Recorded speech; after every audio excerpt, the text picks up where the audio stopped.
로마서 34번째 시간입니다. 유대인과 율법과 나. 로마서 2장 17절에서 29절까지 오늘 다 마치겠습니다. 함께 봉독하시죠. 유대인이라 칭하는 네가 율법을 의지하며 하나님을 자랑하며 율법의 교훈을 받아 하나님의 뜻을 알고 지극히 선한 것을 좋게 여기며 네가 율법에 있는 지식과 진리의 규모를 가진 자로서 소경의 길을 인도하는 자요 어둠에 있는 자의 빛이요 어리석은 자의 훈도요 어린아이의 선생이라고 스스로 믿으니 그러면 다른 사람을 가르치는 네가 네 자신을 가르치지 아니하느냐? 도둑질하지 말라 반포하는 네가 도둑질하느냐? 간음하지 말라 말하는 네가 간음하느냐? 우상을 가증히 여기는 네가 신사 물건을 도둑질하느냐? 율법을 자랑하는 네가 율법을 범함으로 하나님을 욕되게 하느냐? 기록된 바와 같이 하나님의 이름이 너희로 인하여 이방인 중에서 모독을 받는도다. 네가 율법을 행하는즉 할례가 유익하나 만일 율법을 범한즉 네 할례가 무할례가 되었느니라. 그런즉 무할례자가 율법의 제도를 지키면 그 무할례를 할례와 같이 여길 것이 아니냐. 또한 본래 무할례자가 율법을 온전히 지키면 의문과 할례를 가지고 율법을 범하는 너를 판단치 아니하겠느냐. 대저 표면적 유대인이 유대인이 아니요 표면적 육신의 할례가 할례가 아니라 오직 이면적 유대인이 유대인이며 할례는 마음에 할지니 신령에 있고 의문에 있지 아니한 것이라. 그 칭찬이 사람에게서가 아니요 다만 하나님에게서니라. 아멘. 요즘 전 세계 TV 예능 프로그램의 대세는 단연 오디션 프로그램입니다. 노래, 연기, 화술, 개그, 댄스 등등 각 분야의 최고가 되고 싶어하는 이들이 저마다 자신들의 필살기를 가지고 나와서 평가단과 심사위원단의 평가로 순위가 매겨지는 그런 프로그램입니다. 그러한 오디션 프로의 영역과 종류는 날로 넓어지고 있어요. 심지어는 극한 상황 속에서 누가 가장 오래 살아남는가, 오래 버티는가, 누가 벌레를 많이 먹는가 이런 것까지도 순위를 매기더라고요. 왜 사람들은 그런 순위 매기기에 열광을 할까요? 그게 바로 선악과 따먹은 아담들의 본능이기 때문에 그래요. 자기 발전과 자기 성숙, 자아 확장, 자아 실현을 모토로 자신의 모든 것을 거기에 올인하며 사는 이 세상 아담들은 무슨 수를 써서라도 최고가 되고 싶어 하죠. 근데 모두에게 그런 능력이 있을 수는 없습니다. 모두가 최고가 될 수 없으니까요. 그렇게 자기에게 그런 능력이 없다는 것을 아는 이들이 다른 이들의 경합을 보면서 거기에서 대리 만족을 하는 거예요. 세상은 그렇게 전부 순위 매기기의 경연장이 되어 있어요. 학교에서, 직장에서, 운동 경기장에서, 심지어 교회에서조차 우리는 최고로 평가받기를 위해서 동분서주하고 있습니다. 교인 수를 늘리고 건물을 확장하고 사람들이 좋아하는 프로그램들을 개발해서 어떤 면에서든 좋은 평가들을 얻고 싶어 하죠. 그런데 기독교는 그러한 자기 발전과 자기 성숙과 자아 실현의 종교가 아닙니다. 기독교는 오히려 자기 부인과 자기 삭제라는 다소 불편한 목적지로 우리를 밀고 내려가요.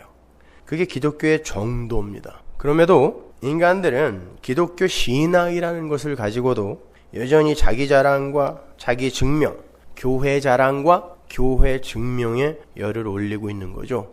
사도 바울이 오늘 본문에서 지적하고 있는 것이 바로 그겁니다. 우리는 이제 로마서 2장의 마지막 부분에 당도했어요. 사도는 로마서 1장 16절과 17절에서 오직 의인은 믿음으로 말미암아서만 산다라는 로마서의 대주제를 제시한 뒤에 18절에서부터 왜 인간은 예수님이 이루신 의로만 살 수 있는지를 설명하는 중이에요.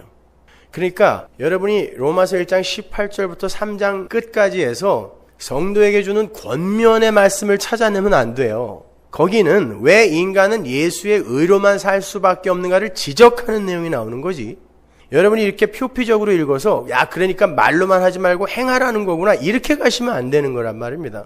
그게 로마서 3장까지 장황하게 이어지는 내용인데요. 간단하게 말하면 인간 측에서 생산해내는 그 어떤 것으로도 하나님을 만족하게 해드릴 수 없을 뿐만이 아니라 하나님의 은혜가 가입하지 않은 인간들의 모든 행위는 아무리 선해 보이고 근사해 보여도 다 죄일 수밖에 없기 때문이에요. 그럼에도 인간들은 자신들이 내어놓은 행위를 근거로 남을 외모로 판단하고 심지어 율법 지킴이나 양심이라는 것을 가지고도 자신들의 치부를 가리는 데에만 급급하더라는 거예요. 여기까지가 우리가 지난주까지 공부한 내용입니다. 오늘 본문은 얼핏 보면 유대인들과 그들이 붙들고 있는 할례로 대표되는 율법 지킴에 대한 경고의 말씀처럼 보이죠. 유대인들아, 너희들에게 주어진 율법을 말로만 하지 말고 잘 지켜라. 야, 가르치는 놈이 그 가르치는 걸 행하지도 않으면서 뭘 가르치냐, 이런 말 같잖아요. 만약 그렇다면 이 부분은 우리와는 상관없는 부분이 돼요. 우린 유대인 아니니까요. 다시 한번 말씀드리지만 성경은 이 역사에 편만하게 흩뿌려진 보편적 교회 전체에게 주시는 하나님의 계시입니다. 따라서 모든 내용이 우리 교회에게 적용이 돼야 돼요. 그런 의미에서 세대주의, 디스펜세이셔널리즘을 주장하는 세대주의자들은 성경을 올바로 볼 수가 없어요. 왜냐하면 그들에게 있어서 요한계시록 어느 시점 이후에는 자기들에게 필요 없는 책이 되거든요. 따라서 모든 내용이 우리 교회에게 적용이 돼야 돼요. 그러니까 오늘 본문도 단순히 민족적 유대인의 행위만을 지적하는 내용으로 보시면 안 되는 거예요. 그 속에서 나를 찾아내셔야 되는 거고, 그 속에 들어있는 나에게 동의가 되면 그 나에게 던져지고 있는 하나님의 교훈을 겸허히 받아들여야 되는 거예요. 우린 지난주에 하나님의 의가 아니면 인간들은 율법을 지켜서 망하고 양심을 따라 살아서 망한다는 걸 배웠죠. 십자가 앞에서 그들은 다 드러난다. 이게 지난주까지 공부한 거잖아요.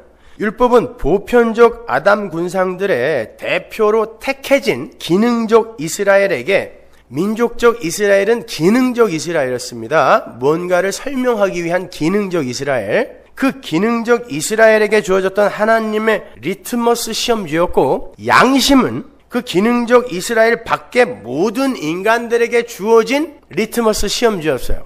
그 둘은 같은 기능을 하는 거라 그랬죠. 근데 그 율법과 양심이라는 리트머스 시험지가 에덴 동산의 선악과처럼 인간들의 마음에 가서 확 닿자마자 죄인이라는 색으로 금방 반응을 나타냈단 말이에요. 그래서 유대인들은 율법으로 망하고 이방인들은 양심으로 망한다라고 이야기하는 거예요. 하나님의 은혜가 가입하자면 다 망한다. 인간들은 그 무엇을 가지고도 전부 자기 자신의 그 하나님처럼의 그 위상을 지키려고 안간힘을 쓰더라는 거예요. 무엇을 가지고도 율법과 양심까지 사용해서 하나님처럼의 위상을 지키려고 하더라는 거죠.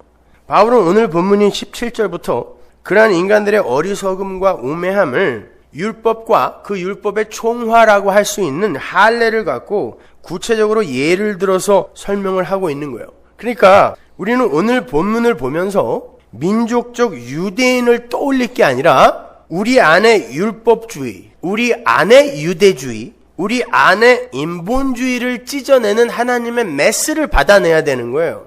여러분, 구약의 이스라엘 유대인은 바로 오늘날의 우리라니까요. 나. 먼저 본문 17절을 보시면 오늘 본문의 교훈의 대상이 명확하게 기록되어 있어요. 2장 17절 보세요. 유대인이라 칭하는 네가 율법을 의지하며 하나님을 자랑하며. 교훈의 대상이 누구예요? 유대인이라 칭하는 너죠. 그죠? 어느 한 사람이 아니에요. 유대인 전체. 스스로 자랑스럽게 유대인이라 칭하는 너. 바울은 이스라엘 전체를 너라는 단어로 축약하고 있는 거예요. 쉽게 말해서 그 너는 바로 우리를 여전히 붙들고 있는 우리 안에 유대주의와 인본주의인 거예요. 어떤 특정한 직분에 있는 사람들도 아니고 어떤 특별한 사람도 아니고 유대인 전체 보편적 아담 군상 모두를 이야기하는 거예요.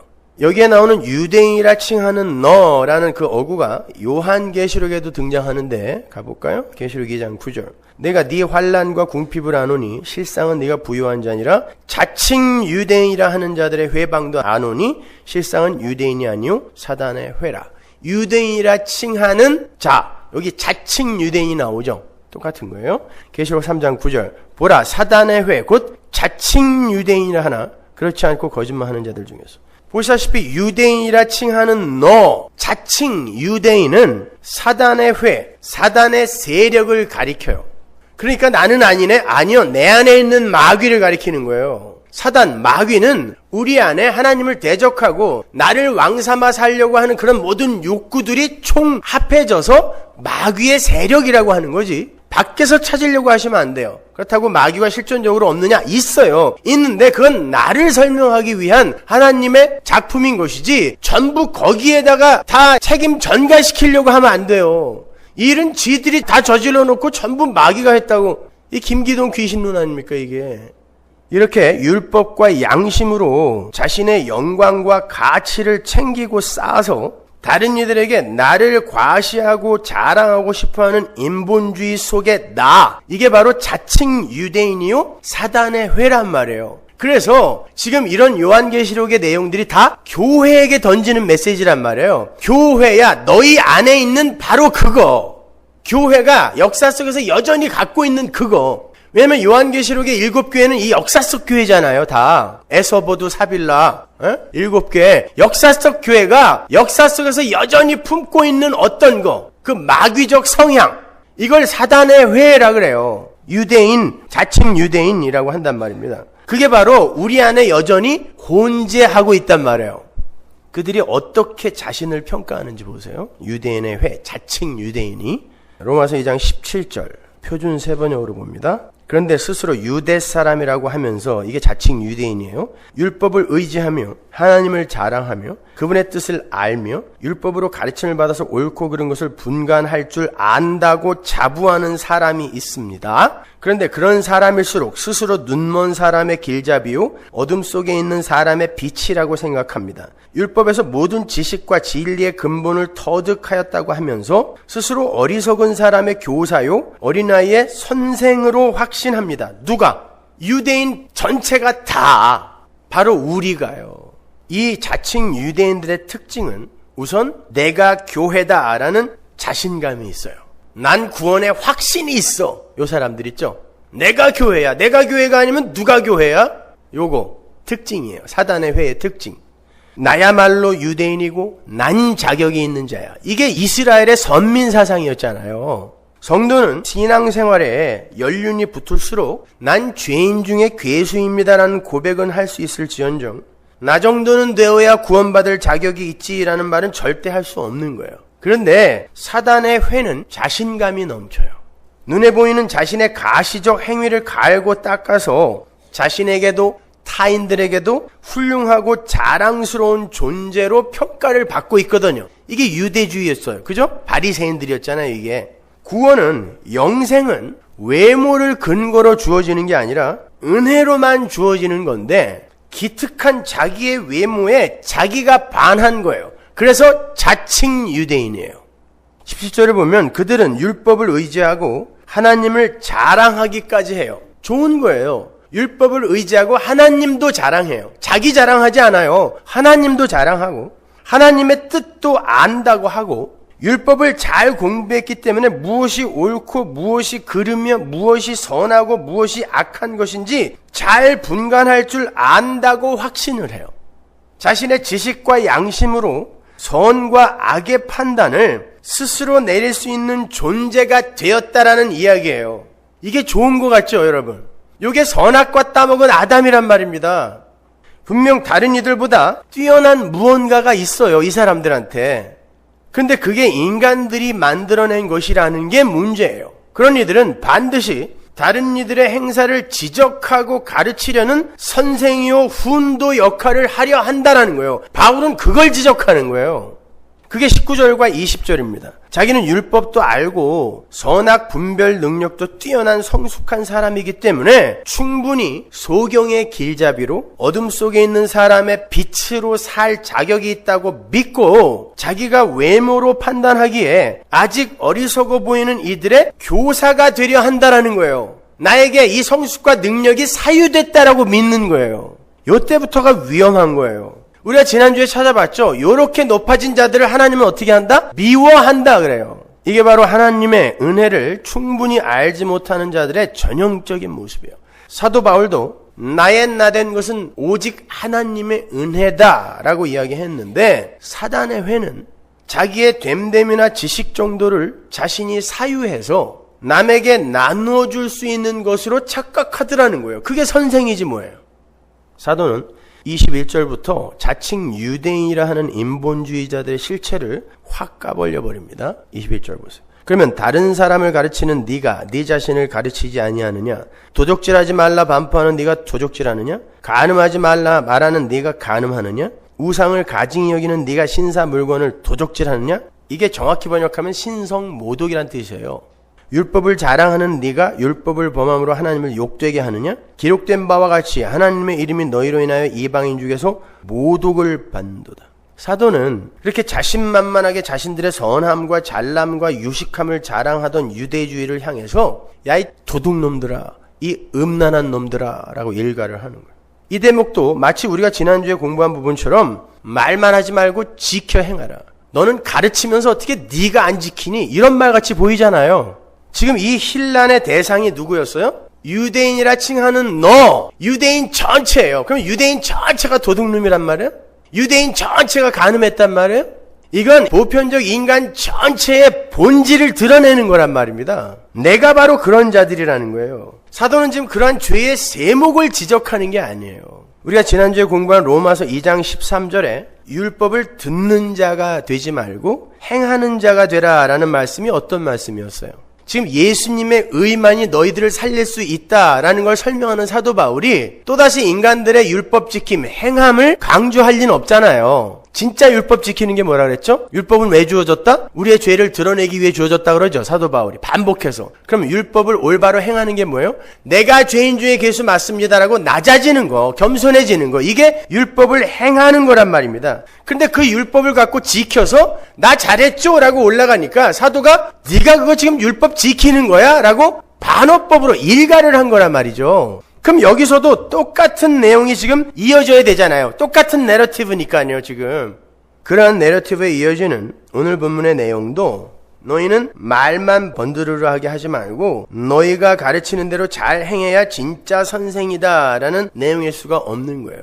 그러면 유대인 전체를 지금 선생으로 만들려고 하는 꼴이 되는 거예요. 이게 유대인 전체를 힐난하는 내용이니까. 사도는 지금 겉으로 드러난 자칭 유대인들의 모습을 쭉 나열한 뒤에 그들의 진짜 속을 극명하게 대조시킴으로 해서 왜 너희들에게도 예수의 의가 필요한지 아니를 묻고 있는 거예요. 유대인들은 율법을 목숨 걸어 지키던 사람들입니다. 그런데 그들이 도둑질이나 간음, 심지어 신성모독을 함부로 했겠어요?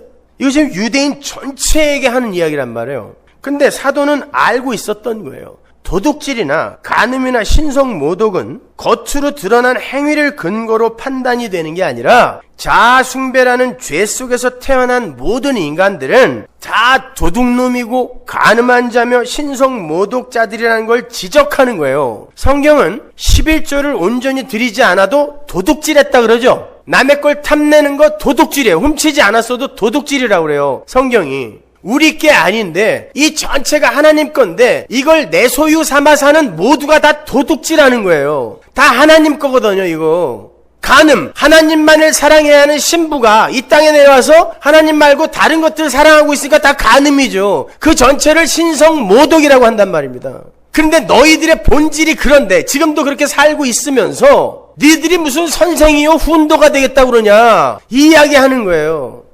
그래서 야고보도 선생 되려 하지 말라고 엄중히 경고를 한 거예요. 야고보서 3장 1절 보세요. 내 형제들아 너희는 선생된 우리가 더 큰 심판받을 줄을 알고 많이 선생이 되지 말아라. 이건 선생된 사람이 말만 번드르르하게 잘하고 자기가 한 말을 지키지 않으면 심판을 받는다는 그런 말이 아니에요. 스스로 선생의 자격이 있다고 생각을 하는 것에 대한 경고의 말씀인 거예요. 예수님께서도 직접 그런 말씀하신 적이 있어요. 마태복음 23장 8절 보세요. 그러나 너희는 랍비라 칭함을 받지 말라. 너희 선생은 하나요. 너희는 다 형제니라. 땅에 있는 자를 아비라 하지 말라. 너희 아버지는 하나이시니 곧 하늘에 계신 자이시니라. 또한 지도자라 칭함을 받지 말라. 너희 지도자는 하나이니 곧 그리스도니라. 너희 중에 큰 자는 너희를 섬기는 자가 되어야 하리라. 누구든지 자기를 높이는 자는 낮아지고 누구든지 자기를 낮추는 자는 높아지리라. 화 있을진저 외식하는 서기관들과 바리새인들이여 너희는 천국 문을 사람들 앞에서 닫고 너희도 들어가지 않고 들어가려 하는 자도 들어가지 못하게 하는도다. 화 있을진저 외식하는 서기관들과 바리새인들이여 너희는 교인 하나를 얻기 위하여 바다와 육지를 두루 다니다가 생기면 너희보다 배나 더 지옥 자식이 되게 하는도다. 자칭 유대인, 유대주의. 그 유대주의에 빠져서 난 다른 사람들과 달라서 선생 자격도 있고 인격이나 인품도 남들보다 훌륭한 사람이다 라는 그런 생각에 빠져 있는 이가 열심히 전도해서 다른 이들을 가르치게 되면 당사자도 지옥 가고 가르침을 입은 사람도 지옥에 간다라는 말이에요. 선생이라 칭함받기를 좋아하는 유대인들이 열심이 없었어요? 아니요. 여기 그러잖아요. 산과 바다를 두루 다닌다고. 생업, 가족 다 팽개치고 산과 바다 두루 다녀 전도한다니까요. 그리고 그들이 뭘 전해요? 천국을 전해요. 그런데 그들이 전하는 천국은 닫힌 천국이에요. 못 들어가는 천국. 인간이 노력하여 인간이 쟁취한 인간이 주인인 그 천국은 인간의 노력과 열심이 천국 백성 되기에 근거가 되면 인간은 반드시 그 천국을 자기 방식대로 추측을 해내게 되어 있어요. 내가 거기에 뭔가 기여했거든요. 그러니까 내가 원하는 천국이 와야 돼요. 내가 기여했으니까. 하나님의 의에 의해서 전적인 은혜로 구원을 입은 이들은요, 하나님이 주시는 하나님의 천국을 아무런 불평 없이 받을 수가 있어요. 거기가 자기 마음에 안 들어도 돼요. 지금 여러분 하나님 나라를 살고 있죠. 거룩한 나라라면서요. 여러분 마음에 드세요? 그거 연습하는 거예요. 하나님 나라는 여러분이 마음에 안 들어도 감사함으로 받아들일 수 있어야 되는 거예요. 근데 그거 안 되잖아요. 그거 배우는 거예요. 인간 스스로가 판단하기에 자기가 자신의 천국 백성 되기에 조금이라도 기여를 했다는 생각이 들면 꼭 인간의 수준에서의 천국을 그리고 요구하게 돼요. 창세기 13장 9절 보세요. 네 앞에 온 땅이 있지 아니하냐? 나를 떠나라. 네가 좌하면 나는 우하고 네가 우하면 나는 좌하리라. 이에 롯이 눈을 들어 요단들을 바라본즉 소알까지 온 땅에 물이 넉넉하니 여호와께서 소돔과 고모라를 멸하시기 전이었는고로 여호와의 동산 같고 애굽 땅과 같았더라. 누구에게? 롯에게요. 소돔과 고모라를 바라보면서 거기를 여호와의 동산이라고 부르고 애굽이라고 불러요. 롯은 아브라함과 함께 애굽에 이미 다녀온 뒤입니다. 그는 그 애굽의 엄청남과 화려함에 놀랐어요. 그런데 소돔과 고모라를 보니까 애굽 땅과 같이 멋지고 아름다웠어요. 이 창세기를 모세가 쓰고 있다는 걸 잊지 마세요. 모세는 애굽을 갔다 온 사람입니다. 거기에 왕자로 40년을 산 사람이에요. 근데 소돔과 고모라를 애굽이라고 이야기하고 있다고요, 지금. 모세가 왕자로 지내면서 바라본 애굽도 소돔과 고모라 같았어요. 그러나 그 땅은 사람들이 보기에 힘의 땅이요 물질의 땅이었지만 세상의 땅이요 마귀의 땅이었음을 성경이 말하고 있는 거예요. 그래서 거기가 멸망당할 소돔과 고모라인 거예요. 근데 인간을 역사의 중심으로 놓고 싶어하는 자들은 그러한 인간들 눈높이 수준의 땅을 여호와의 땅, 천국으로 기대하더라는 거예요. 그러나 그들이 붙드는 천국은 그 소돔과 고모라가 탈 때 같이 타게 돼 있어요. 그 인간도 같이 타요. 그걸 지옥이라 그래요. 그들이 선생이 되고 싶어하는 유대주의자들이라는 거예요. 왜? 나는 뭘 지금 하고 있거든요. 사도는 그렇게 스스로에게 선생의 자격을 부여하고 싶어하는 자칭 유대인들을 전부 율법을 범한 자로 낙인을 찍어버려요. 본문 25절 보세요. 네가 율법을 행한즉 할례가 유익하나 만일 율법을 범한즉 네 할례가 무할례가 되었느니라. 기노마이의 완료형이에요, 이거요. 너는 무할례자다라는 뜻이에요. 어떻게 사도가 모든 유대인들을 다 이렇게 율법을 범한 자로 매도해 버릴 수가 있는 거죠? 그게 이 역사를 통과해야 하는 모든 인간들의 실체이기 때문에 그래요. 그 속에는 여러분과 저도 들어 있어요. 도둑놈, 간음한 자, 신성모독자, 이게 우리란 말입니다. 우리는 율법을 잘 지켜서 구원을 받은 것이 아니라 율법을 범했고 지금도 범하고 있고 앞으로도 범할 수밖에 없음에도 하나님의 은혜, 그리스도의 의에 의해 구원을 받은 거예요. 사도는 지금 그러한 은혜의 구원을 강조하기 위해서 모든 인간들의 기특해 보이는 열심들을 전부 낱낱이 까발려 보이는 거예요. 실체가 뭔지를. 사도는 하나님의 의에 의한 구원의 도를 제대로 알지 못하는 이들의 열심은 오히려 하나님의 이름을 모독하는 거다라고까지 이야기하죠. 니들의 율법 지킴과 양심을 따라 사는 그 삶이 하나님을 오히려 모독하는 거래요. 왜? 그걸로 자기의 가치와 영광을 챙겨갖고 있으니까. 그리고는 할례를 예로 들어서 진짜 율법의 의미를 친절하게 설명해 주죠. 본문 28절 보세요. 대저 표면적 유대인이 유대인이 아니요 표면적 육신의 할례가 할례가 아니라 오직 이면적 유대인이 유대인이며 할례는 마음에 할지니 신령에 있고 의문에 있지 아니한 것이라. 그 칭찬이 사람에게서가 아니요 다만 하나님에게서니라. 사람에게서 칭찬받는 건 뭔가 잘못된 거란 말이에요. 여기서 표면적 유대인이란 말은 자칭 유대인, 그러니까 율법이나 제사나 선행 등의 행위로 자신들을 치장해서 외모상으로는 전혀 나무랄 데가 없는 그런 인본주의자, 율법주의자들을 지칭하는 거예요. 그런데 그러한 표면적 유대인은 진짜 유대인, 다른 말로 하나님의 진짜 백성이 아니라는 거예요. 왜냐하면 그들이 표면적으로 지켜낸 율법은 진짜 율법의 행위가 아니었기 때문에 그래요. 하나님이 원하셨던 진짜 율법의 행위는 주님 저는 죄인 중에 괴수입니다. 제게 주님의 긍휼이 필요합니다. 라는 자기 부인의 고백이었잖아요. 그런 자기 부인에서 나오는 그 사랑의 방향 바꾸기, 나에게 집중되어 있던 사랑의 방향 바꾸기, 이게 진정으로 하나님이 원하셨던 율법의 행위잖아요. 그래서 율법이 뭡니까? 그랬을 때 하나님 사랑하고 이웃 사랑해라 그런 거 아닙니까? 사도는 그걸 28절 말미에서 표면적 육신의 할례, 즉 표면적 율법 지킴은 할례가 아니다, 율법 지킨 게 아니다 라고 이야기를 하고 있는 거예요.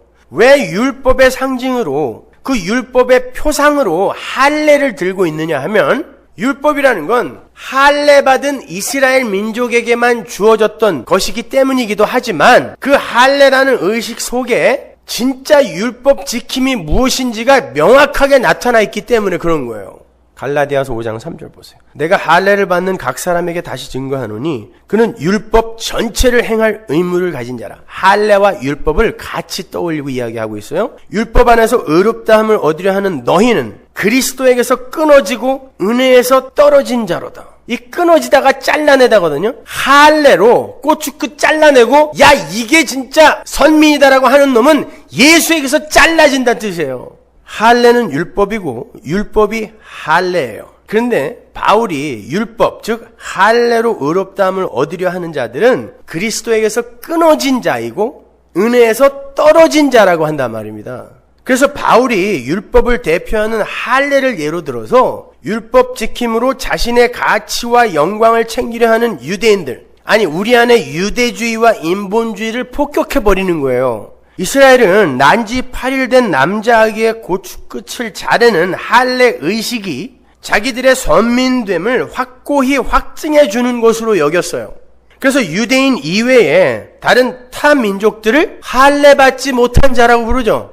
그러나 할례는요, 하나님의 창세전 언약의 성취에 관한 모형이었던 거지, 하나의 그림이었단 말이에요. 설명용 그림. 그 자체가 무슨 효력을 갖고 있었던 게 아니란 말이에요. 그리고 실제로 이방인들이 할례를 행하지 않았던 것도 아니에요. 당시 고대 근동의 모든 민족이 다 할례라는 의식을 갖고 있었어요. 그 보편적 할례라는 의식을 갖고 하나님이 기능적 이스라엘에게 뭔가를 설명해 주시는 거지, 이스라엘은 그걸 착각하고 있었던 거예요. 하나님이 우리에게만 주신 거라고. 그 할례가 가장 먼저 등장한 곳이 어디죠? 창세기 17장입니다. 가볼까요? 10절. 너희 중 남자는 다 할례를 받으라. 이것이 나와 너희와 너희 후손 사이에 지킬 내 언약이니라. 할례, 언약, 이게 같은 어근의 단어예요. 너희는 양피를 베어라. 이것도 쪼개다, 베다, 이것도 언약, 할례 같은 어근의 단어입니다. 나와 너희 사이의 언약의 표징이니라. 하나님께서 창세기 15장에서 아브라함에게 언약을 주시죠. 다 외우잖아요. 이제 창세기 15장에서 무슨 이야기가 있었어요? 쪼갠 고기. 하나님께서 아브라함의 후손을 하늘의 별처럼 바다의 모래처럼 많게, 다른 말로 생육하고 번성하게, 이런 뜻이에요. 그게요. 생육하고 번성하게 하시겠다고 하시면서 그 생육과 번성은 예수 안에서 성취된 것이다라는 것을 이미 설명해 드렸습니다. 하나님 자신이 언약의 주체로서 쪼갠 고기 사이로 홀로 지나가시죠. 그 그림은 오직 하나님의 은혜로만 그 언약을 이루시겠다라는 하나님의 의지의 그림이에요. 그런데 창세기 16장 바로 다음 장에서 아브라함이 하갈과의 사이에서 인간의 힘으로 이스마엘을 낳아버려요. 하나님은요, 그 엘리에셀 자기 종도 아니라고 하시면서 네 몸에서 날짜가 네 후사가 될 거고 그 후사로 말미암아 네 후손이 하늘의 별처럼 바다의 모래처럼 많아질 거라고 했는데 아브라함이 그 언약서의 인주가 마르기도 전에 금방 또 자신의 힘으로 아이를 낳아버린 거예요. 어찌됐든 하나님의 언약이 인간의 실수로 흠이 난 거예요. 율법주의가, 인본주의가 하나님의 은혜를 공격하는 형국인 거예요, 지금. 하나님은 은혜로 자기 언약을 성취하겠다고 하셨는데 인간의 인본주의, 내 힘으로도 할 수 있다니까요 하고 율법주의, 인본주의가 그 하나님의 은혜의 언약, 복음을 공격하는 그림이란 말입니다. 근데 어찌되었든 그렇게 해서 그 하나님의 언약이 깨졌잖아요. 흠이 가버렸잖아요. 그럼 어떻게 해야 돼요? 하나님이 15장에서 언약하신 대로 쪼개져야 돼요. 이게 할례예요. 쪼개져야 된단 말입니다. 하나님이 근데 혼자 지나가셨기 때문에 혼자 쪼개지셔야 돼요. 처음도 은혜고 끝도 은혜예요. 다 은혜란 말입니다. 인간의 무력함과 패역함으로 하나님이 해를 입으셔야 하는, 그래야 그들이 비로소 존재가 되는 십자가가 그 속에 들어가 있는 거예요. 그리고는 17장에서 할례 행하라 라는 그 할례가 등장하는 거란 말입니다. 쪼개짐이 이제 등장하는 거예요. 창세기 15장의 그 재물을 쪼개다라는 어구는 히브리어 바타르라는 단어인데요. 그 단어는 제가 전에도 한번 설명해 드렸다시피 쪼개다, 바라라는 단어를 어근으로 한 단어예요. 바라. 그런데 그 바라라는 단어를 어근으로 갖는 또 다른 단어가 있는데 그게 베리트예요. 언약이에요. 그리고 바라 하면 생각나는 단어 있죠. 여러분 좋아하는 거. 바라크. 복이 또 똑같은 어근을 가진 단어란 말입니다. 그리고 그 칼로 자르다, 칼로 쪼개다 라는 그 단어, 바타르의 동의어는 히브리어 물이라는 단어인데 그 단어가 바로 할례예요. 그러니까 복은요, 어떤 존재의 쪼개짐에 의해서만 발생될 수 있는 거예요. 히브리 사람들에게 있어서는. 복은 어떤 존재의 쪼개짐에 의해서 발생되어 주어지는 거란 말입니다. 그걸 다 종합해보면 이렇게 되죠. 하나님은 애초부터 당신의 쪼개지심, 이게 바타르예요. 이게 창세전 언약이죠. 바타르, 당신의 쪼개지심, 즉 십자가 은혜로 당신 백성들의 생육과 번성, 교회잖아요 그게. 그 생육과 번성을 이루시기로 창세전 언약을 하셨어요. 이거 베리트예요. 그게 히브리서 9장이죠. 유언은 한 자가 죽어야 해서 그 유언이 언약이란 단어예요. 하나님의 영광 앞에서 죽은 흙에 불과한 피조물의 열심과 노력으로는 절대 하나님 나라의 백성이 될 수 없어요. 쉽게 말해서 죽은 흙에 하나님의 피가 부어져서 반죽이 되어야 사람이라는 존재가 된다는 그런 이야기를 하는 거예요. 그걸 은혜라 부른단 말입니다. 하나님은 결국 십자가 위에서 쪼개지셨고 바타르, 그로 말미암아 하나님 백성들에게 바라크, 복이 부어지게 된 거예요. 그 전체가 언약, 베리트란 말입니다. 다 같은 어근의 단어란 말이에요, 이게. 이 전체 복음의 이야기를 몸에 흔적으로 새기는 것, 이걸 할례라고 그러는 거예요. 내가 하지 않았는데 누군가 하신 일이 내 안에 너는 그게 다 네 거가 되었다라는 증거를 이미 가졌다라고 주는 게 할례란 말이에요. 나의 출생을 위해서 하나님이 피를 흘리고 쪼개지셨다라는 것을 마음에 새기는 거, 이게 바로 할례의 참 의미예요. 그러면 나의 육적 자아는 부정이 되고 삭제되는 거예요. 거기서 내가 할 일이 하나도 없는 거네. 그걸 죽는 거라 그래요. 그게 바로 세례로 연결이 돼서 내가 물에 빠져 죽는 거예요. 물에 빠져 죽는다는 건 여러분이 이 세상에서 더럽고 추악하게 살던 모든 걸 이제 아무것도 안 하게 될 수 있다는 그런 말이 아니라 그런 걸 할 수밖에 없는 죽은 자라는 걸 인정하라는 게 죽는 거예요. 그러니까 복음을 도덕과 윤리의 수준으로 이해하게 되면 여러분은 복음이 이게 악몽이 되는 거예요. 그게 무슨 복음이에요? 악담이지. 그 단어는 신약에서도 찾아낼 수 있어요. 마가복음 9장 43절. 만일 네 손이 너를 범죄케 하거든 찍어버려라. 불구자로 영생에 들어가는 것이 두 손을 가지고 지옥 꺼지지 않는 불에 들어가는 것보다 나으니라. 만일 내 발이 너를 범죄케 하거든 찍어버려라. 절뚝발이로 영생에 들어가는 것이 두 발을 가지고 지옥에 던지우는 것보다 나으니라.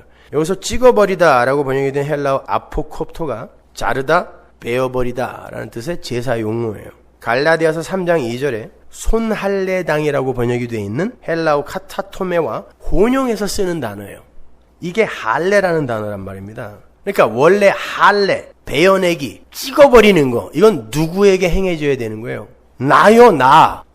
그런데 그 할례가 누구에게 행해진 거예요? 십자가 위에서. 예수님을 찍어버렸단 말입니다. 쪼개버린 거예요. 그래서 내 손과 발이 이렇게 멀쩡한 거예요. 아니면 우리 여기 몸통만 동동 굴러다녀야 돼요, 여기서. 그건 뭐 죄를 안 짓나? 아예 갈아서 없애버려야 된다니까요. 그러니까 할례는 율법이 그랬던 것처럼 하나님께서 행하신 은혜의 행사를 이해하고 바라보고 붙들라는 의미로 주셨던 거지, 할례를 행하는 것 자체가 인간의 공로나 업적이 될 수 없었던 거예요. 근데 유대인들은 율법을 지켜서 할례를 받아서 자신들의 가치 향상과 자아 확장에, 자기 발전에 사용을 하더라는 거예요. 심지어 양심을 가지고서도. 바울은 율법과 할례가 다른 말로 인간들이 구축하는 인간들의 외모가, 이게 바로 성경이 말하는 외모라는 거예요. 외모가 하나님 나라 백성 되기에 전혀 무관한 것임을 반복하여 강조해요. 로마서 3장 30절 보세요. 할례자도 믿음으로 말미암아 또는 무할례자도 믿음으로 말미암아 의롭다 하실 하나님은 한 분이시니라. 그죠? 로마서 4장 13절. 아브라함이나 그 후손에게 세상의 후사가 되리라고 하신 언약은 율법으로 말미암은 것이 아니요 오직 믿음의 의로 말미암은 것이니라. 할례나 율법 지킴이 하나님의 자녀가 되는 도구요 방법일 수 없다는 거예요. 그 길은 오직 믿음이라는 길뿐인 거예요. 오히려 율법 지킴이나 할례 행함은 그 인간들의 행위, 행함이라는 건 인간들의 자기자랑, 자아실현, 자아확장의 더러운 욕망의 표출이더라라는 거예요. 갈라디아서 6장 11절 보세요. 내 손으로 너희에게 이렇게 큰 글자로 쓴 것을 보라. 무릇 육체의 모양을 내려 하는 자들이 억지로 너희로 할례 받게 하면, 육체의 모양을 내려 하는 게 뭐예요? 외모를 근사하게 꾸미려고 하는 자들. 저희가 그리스도의 십자가를 인하여 핍박을 면하려 한 뿐이라. 할례 받은 저희라도 스스로 율법은 지키지 아니하고 너희로 할례 받게 하려 하는 것은 너희의 육체로 자랑하려 함이니라. 그러나 내게는 우리 주 예수 그리스도의 십자가 외에 결코 자랑할 것이 없으니 그리스도로 말미암아 세상이 나를 대하여 십자가에 못 박히고 내가 또한 세상을 대하여 그러하니라. 할례나 무할례가 아무것도 아니로되 오직 새로 지으심을 받은 자뿐이니라. 이렇게 유대주의자들의 할례 행함이나 율법 지킴은 오히려 육체의 모양을 내거나 육체를 자랑하기 위한 위장에 불과하더라는 거예요. 그래서 성경이 할례를 마음에 받는 것이라고 하는 거예요. 신명기 10장 16절 보세요. 그러므로 너희는 마음의 할례를 행하고 다시는 목을 곧게 하지 말라. 너희의 하나님 여호와는 신의 신이시며 주의 주시오 크고 능하시며 두려우신 하나님이시라. 사람을 외모로 보지 아니하시며. 신명기에서부터 이래요. 예레미야 9장 26절 보세요. 대저 열방은 할례를 받지 못하였고 이스라엘은 마음의 할례를 받지 못하였느니라. 마음의 할례는 그럼 어떻게 받는 건가? 또 이리로 가시면 안 돼요. 그건 제가 설명해 드릴게요. 어떻게 해야 이걸 찢지? 어디 있어요? 마음이 여기 있어요? 여기 있어요? 어디 있어요? 예레미야 4장 4절 보세요. 유다인과 예루살렘 거민들아, 너희는 스스로 할례를 행하여 너희 마음 가죽을 베고 나 여호와께 속하라. 마음에 가죽도 있나 봐요. 그렇지 아니하면 너희 행악을 인하여 나의 분노가 불같이 발하여 사르리니 그것을 끌 자가 없으리라. 마음 가죽을 베는 게 뭔가? 골로새서로 한번 가보세요. 2장 11절. 또 그 안에서 너희가 손으로 하지 아니한 할례를 받았으니 곧 육적 몸을 벗는 것이요 그리스도의 할례니라. 예수 그리스도의 의, 그 할례를 믿고 내 육은 어떤 방법으로도 하나님이 요구하시는 의에 도달할 수 없구나. 이 육적 자아를 벗는 걸 마음의 할례를 받는다라고 이야기한단 말이에요. 그렇게 마음 가죽이 베어져서 새 마음을 갖게 된 이들은 육적 몸이 벗어지게 되는, 다른 말로 육적 자아가 죽게 되는 과정을 통과하게 된다는 그런 뜻이에요. 절대로 자기 자랑이나 자기 성취, 자아 실현으로 안 가게 된단 말이에요. 근데 너희가 어떻게 선생 되려고 하고 훈도가 되려고 하냐, 이 말을 하는 거예요. 사도 바울이요. 빌립보서 3장 2절 보세요. 개들을 삼가하고 행악하는 자들을 삼가하고 손할례당을 삼가라. 하나님의 성령으로 봉사하며 그리스도 예수로 자랑하고 육체를 신뢰하지 아니하는 우리가 곧 할례당이다. 근데 자기들이 하고 있는 행위를 의지하여 야 우리가 할례당이다 하는 그들을 뭐라 그래요? 사도 바울이 개라고 하잖아요. 개. 사도가 개라고 그러면 아무 말도 안 하고 개. 여러분 생각해보세요. 할례라는 게 인간의 생식기가 잘라진다는 의미를 갖고 있는 거예요. 그래서 생명의 근원을 자른다라는 의미거든요. 그러니까 아무것도 못한다는 뜻이에요. 그렇게 인간의 자연적 생식 능력이 사라진 상태에서 후손이 생긴다면 그게 누구 작품이냐고요. 하나님의 은혜의 작품이란 말이에요. 그래서 아브라함이 제일 먼저 할례 받은 자로 서는 거예요. 마른 장작이었잖아요. 90살. 불가능한 거예요. 그래서 이삭이 약속의 자손이 되는 거예요. 순전히 하나님의 은혜로 만들어진 후손이니까. 아브라함도 마찬가지죠. 아브라함이 믿음으로 의롭게 되었다 그러죠. 아브라함이 아브라함을 낳은 거예요. 그게 아브라함이라는 하나님의 백성을. 근데 어떻게 낳았어요? 로마서 4장. 하나님의 은혜로. 마찬가지죠. 이삭도 할례를 받자마자 바로 그 다음 장에서 모리아산에 올라가 쪼개지는 거예요. 이삭이. 그로 말미암아 죽어야 할 아브라함이 살아나는 그림을 보여주는 거예요. 모리아산은 시온산이죠. 시온산에 예루살렘 있고 예루살렘에 골고다 있습니다. 그 골고다로 자신이 달려 죽을 나무를 메고 올라가신 분이 누구죠? 예수의 할례를 모리아산의 이삭이 한번 보여주는 거예요. 그러니까 마음의 할례를 받는다는 건 골고다에서 쪼개지신 예수의 의만을 전적으로 의지해서 자신의 육체를 신뢰하지 않고 육적 몸을 부인하게 되는 성도의 삶 속에서 그러한 모양으로 드러나게 되는 거란 말이죠.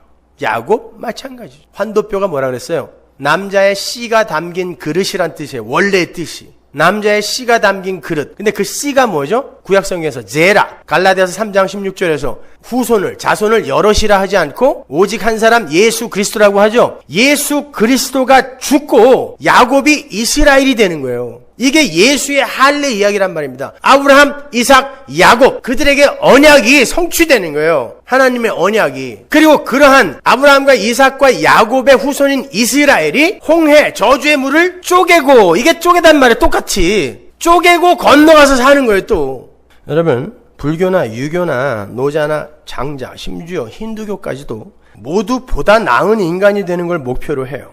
그건 모든 종교의 목표 지점이에요. 그러나 기독교는 이렇게 육체에 대한 신뢰를 차압당하고 육적 자아를 부인당하는 것을 목적지로 하여 끌려가게 되는 거예요. 근데 할례를 받고 율법을 지켜서 다른 이들보다 더 나은 존재임을 증명하고 자랑하려고 하는 시도가 초대교회 때부터 지금까지 기독교 역사를 관통하여 흐르고 있단 말입니다. 그건 폐기된 구약이라고요. 신명기 30장 1절 다시 보세요. 내가 네게 진술한 모든 복과 저주가 네게 임함으로 네가 내 하나님 여호와께 쫓겨간 모든 나라 가운데서 이 일이 마음에서 기억이 나거든 너와 내 자손이 내 하나님 여호와께로 돌아와 내가 오늘날 네게 명한 것을 온전히 따라서 마음을 다하고 성품을 다하여 여호와의 말씀을 순종하면 조건이 있어요. 내 하나님 여호와께서 마음을 돌이키시고 너를 긍휼히 여기사 내 포로를 돌리시되 내 하나님 여호와께서 너를 흩으신 그 모든 백성 중에서 너를 모으시리니 너의 쫓겨간 자들이 하늘가에 있을지라도 내 하나님 여호와께서 거기서 너를 모으실 것이며 거기서부터 너를 이끄실 것이라. 내 하나님 여호와께서 너를 내 열조가 얻은 땅으로 돌아오게 하사 너로 다시 그것을 얻게 하실 것이며 여호와께서 또 내게 선을 행하사 너로 내 열조보다 더 번성케 하실 것이며 내 하나님 여호와께서 내 마음과 내 자손의 마음에 할례를 베푸사 너로 마음을 다하며 성품을 다하며 내 하나님 여호와를 사랑하게 하사 너로 생명을 얻게 하실 것이며. 어떻게 하면? 여호와의 말씀을 다 지켜서 순종하면 마음에 할례 준다. 그러면 그 할례 받으면 이제 다 지키게 된다 이거예요. 지켰어요? 못 지켰어요? 못 지켰어요. 못 지키면 어떻게 돼요? 마음의 할례 못 받아요. 그래서 하나님이 이스라엘 보고 수시로 마음의 할례 받지 못한 자들이라고 이야기한 거죠. 그런데 에스겔서 36장에 새 언약으로 가면 그 조건이 다 없어져요. 그리고 마음의 할례가 행해집니다. 가볼까요? 25절. 맑은 물로 너희에게 뿌려서 너희로 정결케 하되 곧 너희 모든 더러운 곳에서와 모든 우상을 섬기면서 너희를 정결케 할 것이며 또 새 영을 너희 속에 두고 새 마음을 너희에게 주되 너희 육신에서 굳은 마음을 제하고, 이게 잘라내다요. 베어내버리다. 할례란 말이에요. 부드러운 마음을 줄 것이며 또 내 신을 너희 속에 두어 너희로 내 율례를 행하게 하리니 너희가 내 규례를 지켜 행할지라. 조금 전 신명기에서는 율법을 잘 지켜야 마음의 할례를 베풀어서 생명을 얻게 하겠다 그러셨는데 여기서는 조건이 있어요? 없어요? 없어요. 그냥 내가 물로 씻고 성령 부어서 니네 마음에 할례 주고 그냥 내 규례를 잘 지키는 자로 여겨버리겠다. 이게 새 언약이란 말입니다. 여기에 연결되는 에피소드가 이 새 언약이 어떻게 성취되는지 볼래? 하고 37장에서 골짜기로 올라가는 거예요. 거기에 뭐가 있어서 마른 뼈, 먼지 풀풀 나는 마른 뼈. 거기에 생기가 부어지니까 그냥 그들이 살아난 거예요. 마른 뼈들이 나 좀 살려주세요. 나 착하게 살게요. 안 그랬다니까요. 마른 뼈는 그런 능력이 없어요. 뼈들아, 나에게 잘 보여봐. 내가 잘 보이면 살려줄게. 뼈는 그걸 못 듣는다니까요. 일단 살려놓는 거예요. 살려놓고 니들이 어떻게 살아났는지를 알아를 가르쳐주는 게 인생이며 역사란 말입니다. 근데 오늘날 성화로는 살려놓고 니들이 열심히 노력 안 해서 하나님의 마음에 흡족하지 못하면 다시 마른 뼈 만들어버릴 거야? 이렇게 가르치는 거 아닙니까? 에스겔서 37장 11절 보세요. 또 내게 이르시되 인자야 이 뼈들은 이스라엘 온 족속이라. 자칭 유대인이에요 이게. 이스라엘 온 족속 다 죽은 거예요. 뼈예요. 그들이 이르기를 우리의 뼈들이 말랐고 우리의 소망이 없어졌으니 우리는 다 멸절되었다 하느니라. 뭐라 그래요? 뼈들이. 우리 죽은 자 맞네. 여기서부터 시작되는 거예요. 우리 죽은 자 맞네. 거기서부터 시작되는 거예요. 여러분은 구원받고 이 고백부터 시작하지 않으면 절대 구원받은 사람 아니란 말입니다. 나 죽은 자 맞네. 그러므로 너는 대언하여 그들에게 이르기를 주 여호와의 말씀에 내 백성들아 내가 너희 무덤을 열고 너희로 거기서 나오게 하고 이스라엘 땅으로 들어가게 하리라. 내 백성들아 내가 너희 무덤을 열고 너희로 거기서 나오게 한즉 너희가 나를 여호와인 줄을 알리라. 마른 뼈가 여호와가 누군지를 알고 나온 게 아니라 내가 무덤을 열고 너희를 살려내면 너희가 내가 여호와인 줄을 알리라. 내가 너희를 어떻게 살려냈는지를 알리라가 역사란 말입니다. 여러분 교회에서 그 은혜를 배우는 거예요. 내가 또 내 신을 너희 속에 두어 너희로 살게 하고 내가 또 너희를 너희 고토에 거하게 하리니 나 여호와가 이 일을 말하고 이룬 줄을 너희가 알리라. 내가 이룬 줄을 너희가 알리라. 나 여호와의 말이니라. 고토는 어디예요? 약속의 땅. 여러분이 구원받고 하늘의 백성으로서 이 역사를 살아가는 이 형국이에요. 여기서 뭘 알게 돼요? 하나님이 하셨구나를 배우는 거란 말입니다. 성경은 우리가 죄와 허물로 죽어있던 자라 그러죠. 에베소서 2장 1절에서. 그게 마른 뼈예요. 그 죽었던 자들이 어떻게 살아나요? 이사야서 53장 가보세요. 5절. 그가 찔림은 우리의 허물로 인하며 그가 상함은 우리의 죄악을 인하며. 우리의 죄와 허물 때문에 예수님이 할례 받았다라는 뜻이잖아요. 찔리고 죽었단 말입니다. 상했단 말입니다. 할례 받은 거 예수님이 뭐 때문에? 죄와 허물. 그게 뭐예요? 사망의 근거였잖아요. 그게 예수의 할례로 없어지고 살아나는 거. 그러한 은혜의 복음을 깨닫고 어깨춤 덩실 추면서 예수님 찬양, 하나님 찬송하고 가면 되는 거예요. 당연히 그러한 깨달음에서 성령께서 맺으시는 겸손과 사랑의 열매가 맺히는 거고요. 롯을 보세요. 롯은 이 세상 아담 군상들의 대표적 특징을 다 보여준 사람이에요. 그는 이 세상의 힘과 화려함과 강함을 원했어요. 오죽하면 성문에 앉아 있었어요. 그게 성에서 대빵이거든요. 재판을 하는 사람이에요. 소돔과 고모라의 대장이었단 말입니다. 그리고 쾌락을 원했던 사람이에요. 그러니까 소돔과 고모라 가서 잘 산 거예요. 심지어 딸들하고 근친상간을 해서 모압과 암몬, 이스라엘의 철천지 원수들을 낳아버렸죠. 잠들었었다고요? 천만에요. 부부관계가 남자가 술 먹고 기절해 있는데 됩니까? 정신이 있었던 거예요. 의지가 있었단 말입니다. 그래야 애를 낳아요. 롯은 개차반이었다니까요. 그렇게? 근데 베드로후서 2장에 가면 그 롯을 의인이라고 그래요. 성경이. 어떻게 그 롯이 의인이 된 거예요? 하나님 앞에서. 창세기 19장 보세요. 29절. 하나님이 들의 성들을 멸하실 때 곧 롯에 거하는 성을 엎으실 때 아브라함을 생각하사 롯을 그 엎으시는 중에서 내어보내셨더라. 아브라함이라는 중보자가 서 있었던 거예요. 롯은 그냥 개인데 아브라함에게 하신 언약 때문에 롯을 그냥 의인 삼아 주시는 거예요. 중보자 예수. 이 롯을 멸하러 갈 때 아브라함이 계속 기도하죠. 50명이면요. 40명이면요. 30명이면요. 이게 예수의 기도예요. 제 이야기 아니에요. 이사야서 53장 12절 보세요. 이러므로 내가 그로 존귀한 자와 함께 분깃을 얻게 하며 강한 자와 함께 탈취한 것을 나누게 하리니 이는 그가 자기 영혼을 버려 사망에 이르게 하며 범죄 중 하나로 헤아림을 입었습니다. 그러나 실상 그가 많은 사람의 죄를 지며 범죄자를 위하여 기도하였느니라. 누가? 이사야서 53장에 예수가요. 여러분은 예수로 말미암아 예수의 중보 사역 그 기도로 말미암아 거저 산 거지. 그래서 그걸 찬양하고 칭찬하고 자랑하는 자가 되는 것이지 여러분을 개발하여 그리고 이 세상을 정화하여 여기를 깨끗하고 살기 좋은 곳으로 평등한 곳으로 만드는 그런 역할로 온 거 아니란 말입니다. 근데 교회는 마치 그런 거를 해야 되는 그런 집단으로 잘못 알고 있는 거예요. 그렇게 예수님이 기도하시고 예수님이 죄를 짊어지셔서 우리가 의인이 된 거예요. 거기에서 우리 육의 존재성과 주체성과 자율성은 폭격당하여 부수어지는 거예요. 없음이 되는 거예요. 삭제가 되는 거예요. 아니구나. 아니었구나. 그래서 에스겔서에서도요. 그렇게 새 언약, 그 다음에 마른 뼈가 살아나는 이야기 바로 다음에 곡과 마곡의 전쟁이 기록되어 있는 거예요. 그게 뭐예요? 곡과 마곡의 전쟁이. 그 곡과 마곡의 전쟁은 새 언약하에 하나님의 백성들이 이 역사 속에서 겪게 될 영적 전쟁의 양상과 형태에 관한 거예요. 먼 훗날 있을 아마겟돈 전쟁 그런 거 아니란 말이에요. 요한계시록을 전부 세대주의자들의 그 요한계시록으로 배워가지고 말이죠. 그러면 에스겔서하고 요한계시록의 그 전쟁들이 연결이 하나도 안 돼요. 에스겔서 38장 1절 보세요. 여호와의 말씀이 내게 임하여 가라사대 인자야 너는 마곡 땅에 있는 곡 곧 로스와 메섹과 두발 왕에게로 얼굴을 향하고 그를 쳐서 예언하며. 이거 요한계시록 20장에 나오는 그 얘기죠. 곡과 마곡의 전쟁이잖아요. 그게 에스겔서 38장에 나온단 말이에요. 그러면 이 전쟁이 뭔지를 알게 되면 요한계시록의 그 전쟁들도 다 풀리는 거예요. 이 전쟁이 요한계시록에서 아마겟돈 전쟁 16장에서, 그리고 짐승과 거짓 선지자와의 전쟁 19장에서, 그리고 곡과 마곡의 전쟁 20장에서 이렇게 반복하여 다른 그림으로 그려지고 있는 거예요.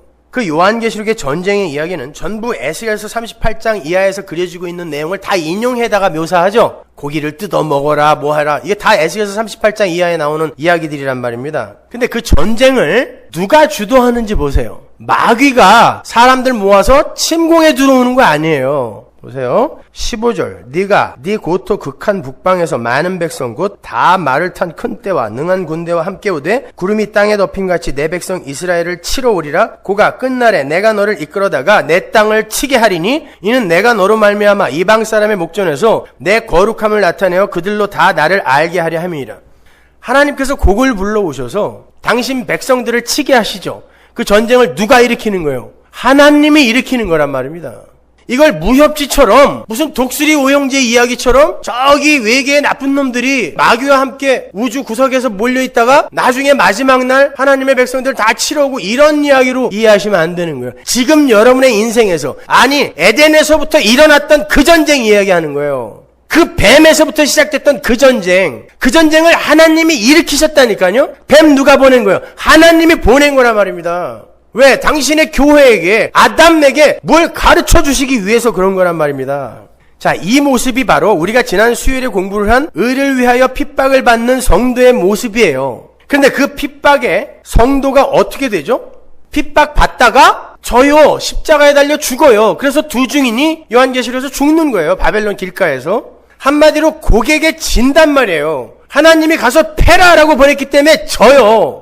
그 전쟁이 우리 안에서 일어나면 어떻게 된다 그랬어요? 사도 바울이 또 다른 법이 나의 속사람을, 나를 자꾸 그 법 아래로 끌고 가는데 내가 못 이기겠더라 그러죠. 거기서 어떤 탄식이 나와요? 오라 나는 곤고한 사람이구나. 난 사망의 문 맞구나라는 탄식이 터져 나오죠. 이게 산상수훈의 애통이요, 그 일이 여김이요, 의에 줄이고 목마름이요, 의 때문에 핍박받는 자잖아요. 그에게 결국 그가 의지할 수 있는 게 뭐라 그랬어요?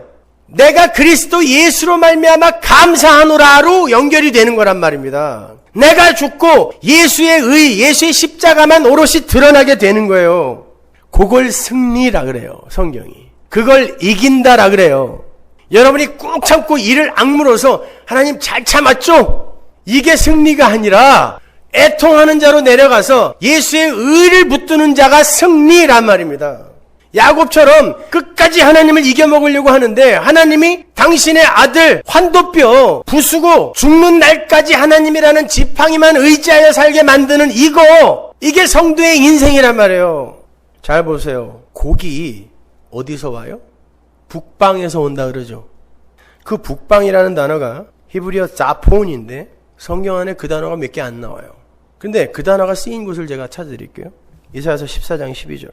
너 아침의 아들 계명성이여 어찌 그리 하늘에서 떨어졌으며 너 열국을 엎은 자여 어찌 그리 땅에 찍혔는고. 네가 내 마음에 이르기를 내가 하늘에 올라 하나님의 뭇별 위에 나의 보좌를 높이리라. 내가 북극 지폐의 산 위에 좌정하리라. 이게 지금 아담이 에덴 동산에서 한 그 말이죠. 내가 하나님처럼 될 거야, 높아질 거야. 거기를, 하나님의 자리를 북극 지폐의 산, 요게 자폰이에요. 거기에서 곡이 온다니까요. 인간들이 자기의 자리를 떠나서 하나님의 자리를 침공해서 앉죠. 그 자리를 이야기하는 거예요. 그걸 마귀라 그래요. 자기의 자리를 떠나서 하나님의 자리를 침공한 아담들을 마귀라고 하는 거예요. 그래서 거기에서 곡이 오는 거예요. 시편 48편 1절 보세요. 여호와는 광대하시니 우리 하나님의 성 거룩한 산에서 극진히 찬송하리로다. 터가 높고 아름다워 온 세계가 즐거워하며 큰 왕의 성 곧 북방에 있는 시온산이 그러하다. 하나님이 있는 그 자리, 그러나 인간이 탈취해버린 그 자리에서 하나님의 어떤 존재들을 끌어내려서 그 하나님의 자리를 너무너무 좋아하는 유대주의, 인본주의 이자들로 말미암아 당신의 백성들을 공격하게 하는데 당신의 백성들이 못 이긴단 말이에요. 나는 이렇게 지금도 내가 하나님이 되어 살고 싶구나. 이게 고객에 내가 지는 거예요. 나는 지금도 하나님이 되어 살고 싶구나. 그렇잖아요. 지금도 나는 나를 위해 신앙생활 하잖아요. 하나님이 그 전쟁을 일으켜서 고객에 지게 하는 거예요. 아마겟돈 마찬가지예요. 무기또의 산이라는 뜻이라고 했죠. 할마겟돈의 헬라어 음역이라고 했어요. 무기또에서 누가 죽었어요? 요시야. 이스라엘의 왕 요시야가 죽었다고요. 요시야, 이스라엘의 왕 요시야는 이스라엘 전체를 대표하는 자. 그가 죽은 그곳이 바로 승리의 장소라는 거예요. 성도가 고개 전쟁, 아마겟돈 전쟁, 거짓 선지자와의 전쟁에서 나는 죽은 자 맞네요. 하나님 내 힘으로는 절대 하나님의 율법 지켜낼 수 없고 그 의에 도달할 수 없네요 라고 내가 삭제되고 부정당할 때 그걸 승리라고 그래요. 그래서 야곱이 졌을 때 그의 이름을 이스라엘 승리라고 만들어준 거예요. 죽을 때까지 똘똘거리면서 가는데 그를 승리라고 불러주는 거란 말입니다. 그걸 복음이라 그래요. 그러니까 여러분은 이 세상에서 그거 배우고 가시면 되는 거예요. 새 언약에 의한 구원이란 우리가 우리 힘으로 이겨내고 발전시키고 성취해내는 게 아니라 사폰, 하나님의 자리에 앉고 싶어서 어쩔 줄 모르는 우리의 정체가 곡에 의해서 폭로가 되고 거기에서 우리의 불가능함과 무력함이 밝히 드러나게 되며 그로 말미암아 우리가 하나님의 의, 예수 그리스도의 십자가만을 의지하게 되는 자기 부인, 육체의 불신, 육체의 죽음의 자리로 내려가는 경험을 하게 되는 그런 모습으로 우리에게 오는 거예요. 그래서 새 언약, 죽은 뼈가 살아나는 거, 곡과 마곡의 전쟁이 쭉 연결이 되어 있는 거예요. 한 번에 일어나는 거란 말입니다. 그게. 그러니까 아마겟돈 전쟁은 여러분이 언젠가 치룰 전쟁이 아니라 지금 치르고 있고 마지막에 그걸로 끝나는 거예요. 그런데 감히 누가 선생의 자리에 앉으며 누가 감히 훈도의 자리에 앉겠습니까? 그게 구원인데 내가 나를 자랑해요? 내가 교회를 자랑해요? 무슨 교회? 어떤 교회요? 이게 교회입니까? 여긴 예배당이고 교회는 하나님의 묵시와 연결이 되어 있는 자들을 교회라 그래요. 태양이 지금 이 위에 떠 있지만 샌호세에서 저기 필라델피아에서 뉴저지에서 같은 태양을 보죠? 이게 묵시예요. 묵시와 연결된 하나님의 백성들이에요. 이게 하나님 나라 영원에 서게 되면요. 이 전체 역사가 그 묵시에 연결이 되는 거예요. 그들을 교회라 그래요. 여기 자랑하려고 하지 마세요. 사람 많이 모아서 뻐기려고 하지 마세요. 여기는 말씀 잘 배우고 건강하고 깨끗한 교회다 이런 거 자랑하려고 하지 마세요. 하나님의 교회는 하나님이 세우신 거고 하나님만 자랑되는 곳이어야 되는 거란 말입니다. 혹 하나님께서 그러한 선생의 자리, 훈도의 자리에서 그런 역할을 맡기신다면 나의 나된 것은 하나님의 은혜입니다 라고 그냥 겸손하게 그 역할 잘 수행하시면 돼요. 우리는 예수의 십자가 할례로 구원을 얻은 면목 없는 죄인들이에요. 그 한없는 은혜 앞에서 더 낮아지고 더 겸손해지며 더 많이 죽으면 돼요. 예수님께서 천국은 아이들의 것이라 그랬죠. 그들과 같지 않으면 절대 못 들어간다 그랬어요. 아이들이 귀엽고 사랑스러운 건 부모가 도와줄 게 있기 때문이에요. 뭔가 어눌할 때 귀엽고 이쁘죠.